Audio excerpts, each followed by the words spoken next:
इस पार्ट के स्टार्ट में लो मेंघाई अपने एक सब ऑर्डिनेट के साथ कुछ मशवरे कर रहा होता है। वो कहता है कि मुझे तो डिलिन ने चकरा के ही रख दिया है। एक्चुअली लो मेंघाई के गलत फैसलों की वजह से डीमंस कबीला फार ईस्ट में बहुत आगे तक चला गया था और अब वो अपने इन गलत फैसलों को छुपाने के लिए लोबो को सजा देना चाहता था।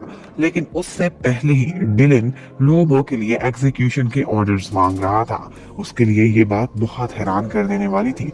डिलन से तो उसका हर टाइम ग्रोज ही रहता था। वो उसे भी कामयाब नहीं होने दे सकता था और खुद भी लोगों को रास्ते से हटाना चाहता था। अब वो क्या फैसला करेगा, उसको काफी कंफ्यूजन थी। पर उसके बाद हमें कोर्ट का सीन दिखाते हैं जहां पर मिलिट्री ट्रायल चल रहा होता है। लोबो कटहरे में खड़ा होता है जबकि डिलिन और लो मेंघाई वो लोग ये केस सुन रहे होते हैं।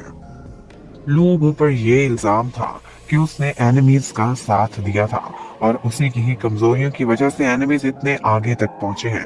इसलिए उस पर गद्दारी का केस चलाकर वो लोग उसे फांसी देना चाहते थे। लेकिन यहाँ पर वही लेडी ऑफिसर वो अपने ऑफिसर लोबो के लिए आवाज उठाती है कि वो ऐसा कभी भी नहीं कर सकता, वो एक लॉयल ऑफिसर है। लेकिन डिलन वो उनकी बातें मानने को तैयार ही नहीं था।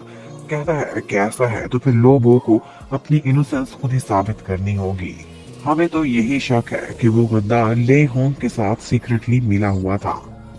लोबो इस बात पर काफी शोर मचाता है और भी बहुत सारे लोग जो उसके फ्रेंड्स थे या उसके सबऑर्डिनेट थे वो भी उसके लिए आवाज उठाते हैं, खड़े होते हैं, प्रोटेस्ट करते हैं कि इतने लॉयल ऑफिसर को आप गद्दार नहीं कह सकते। तो यहाँ पर माहौल ही ऐसा बना देता है डिलिन कि लो मिंघाई को लोगों के लिए बोलना पड़ता है। कहता है कि ठीक है, थोड़ी जगहों पर हमें हार भी हुई थी लेकिन वारन फोर्ड को आखिरी टाइम तक इसने बचाए रखा था, इसको क्रेडिट मिलना चाहिए। यहाँ पर इस केस के सिलसिले में कमांडर ऑफिस में लो मिंघाई था और उसे ज्यादा पावर्स थी।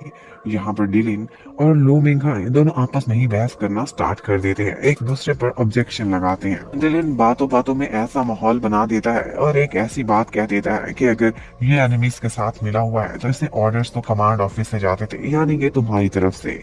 अब लो मेंघाई चाहे जितना भी चाहे लोबो को एग्जीक्यूशन के ऑर्डर्स नहीं दे सकता था क्योंकि बात तो उसके ऑफिस तक पहुंच गई थी। डिलिन ने उसे मजबूर कर दिया था। वो जब इन दी एंड फैसला सुनाता है तो उसमें लोबो को इनोसेंट कह देता है। जिशियो ये सब कुछ देखता है और बहुत खुश होता है कि किस तरह से डिलिन ने एक बैड कॉप बनकर अपने भाई की हेल्प की है और सच का साथ दिया है। उसके बाद डिलिन जाता है मिस्टर प्रेसिडेंट के पास जो कि एक फॉक्स की पेंटिंग बना रहे होते हैं। वो उससे पूछते हैं कि इस पेंटिंग में कोई कमी तो नहीं, लेकिन डिलिन उनकी पेंटिंग की काफी तारीफ करता है। कहता है कि इस फॉक्स की आईज बहुत कनिंग है और लाइवली लग रही हैं। और डिलिन साथ में ये भी कहता है कि वुल्व्स बेशक कनिंग होते हैं लेकिन उनकी सबसे इम्पोर्टेंट बात यह है कि वो अपनी फैमिली के साथ हमेशा लॉयल रहते हैं। और फिर वहां से जाते जाते प्रेसिडेंट डिलिन से मशवरा करते हैं। वो सोच रहे थे कि जो नए रिजर्व ट्रूप्स आए हैं उनको फार ईस्ट में भेज दिया जाए, यानी कि जीशियो के ट्रूप्स को। वो एरिया बहुत दूर था। डिलिन से मशवरा लेना चाहते हैं लेकिन वो बड़ी खामोशी से कह देता है कि जो भी प्रेसिडेंट को सूट लगता है वो वही फैसला करेंगे। उधर हमें दिखाते हैं कि जीशियो के कैंप के वो सिपाही जो नए भर्ती हुए थे वो बहुत शरारतें करते हैं, कैपिटल में आते हैं और बहुत लोगों को भी सताते हैं और अपनी खेल भी जारी रखते हैं। और जीशियो भी उनको देखकर हैरान होता है कि मेरे कैंप का नाम है और ये नमूने क्या क्या काम करते फिर रहे हैं। इतने में एक सिपाही उसके पास आता है और नया ऑर्डर उसको ला कर देता है। जीशियो ने अब अपना कैंप लेकर फार ईस्ट के एरिया में सपोर्ट के लिए जाना था। जीशियो हर ऑर्डर मानने के लिए तैयार था। वो यही सोचकर तो आर्मी में आया था, लेकिन प्रॉब्लम ये था कि उसने आज ही रात जाना था। ये बात सुनकर जीशियो बहुत परेशान हो जाता है कि आज रात ही क्यों। ऐसे में आनिंग से उसे बहुत डांट पड़ेगी क्योंकि आज बहुत स्पेशल दिन था। आज उन लोगों ने आनिंग की 18th बर्थडे की सेलिब्रेशंस करनी थी। जेशियो जब घर वापस आता है तो आनिंग उसे देखकर बहुत खुश होती है और वो उसके लिए येलो बुके लेकर आया था। लेकिन फिर भी आनिंग कहती है कि मैं बहुत खुश हूँ, मुझे येलो कलर के फ्लावर सबसे ज्यादा पसंद है। लेकिन जेशियो बहुत सैड था क्योंकि वो आज उसका दिल जो तोड़ने वाला था। उसके बाद शाम को वो दोनों बाहर लॉन में वॉक करने के लिए जाते हैं। वहां पर जीशियो को फील होता है कि उसके फ्रेंड्स झाड़ियों में खड़े होकर बातें सुन रहे हैं, तो वो उनकी तरफ 2-3 पत्थर फेंकता है और वो वहां से भाग जाते हैं। और उसके बाद जीशु और आनिंग अपने बचपन की बातें याद करते हैं। उन्होंने इकट्ठे ही सारा टाइम बिताया था। जीशु कहता है कि मुझे तुम्हें प्रोटेक्ट करना चाहिए, लेकिन बहुत से मौकों पर तुमने मुझे प्रोटेक्ट किया है, इसके लिए थैंक्स।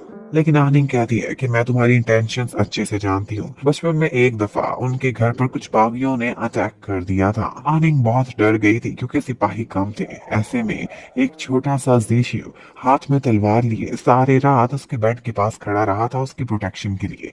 और बाद में जब कोई अंदर आया था तो वो थे उसके डैड, जिन पर हमला करने की वजह से जीशु ने मार भी बहुत खाई थी।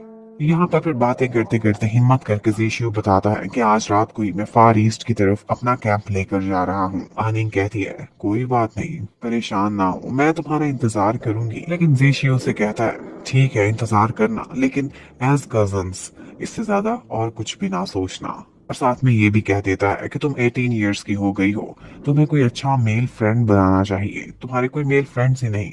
वो आगे से कहती है ना, मिंग यू है, लो जाए है।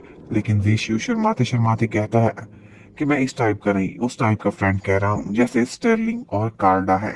आनिंग एकदम हैरान हो जाती है, क्या उस टाइप का फ्रेंड?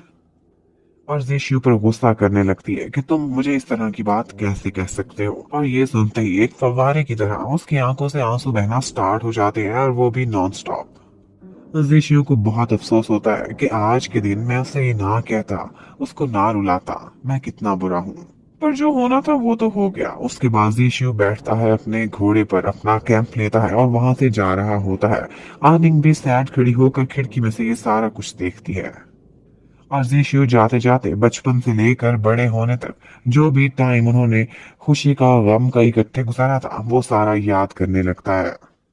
और फिर ये सोचता हुआ वहां से चला जाता है कि मेरे बगैर किसी और के साथ, किसी अच्छे इंसान के साथ आनिंग ज्यादा खुश रहेगी, वरना उसकी सारी लाइफ सिर्फ वेट करते ही गुजर जाएगी। उधर आनिंग अपनी 18th बर्थडे पर एक विश मांगती है, और वो विश होती है अपने लिए नहीं बल्कि जीशु के लिए ब्लेसिंग्स।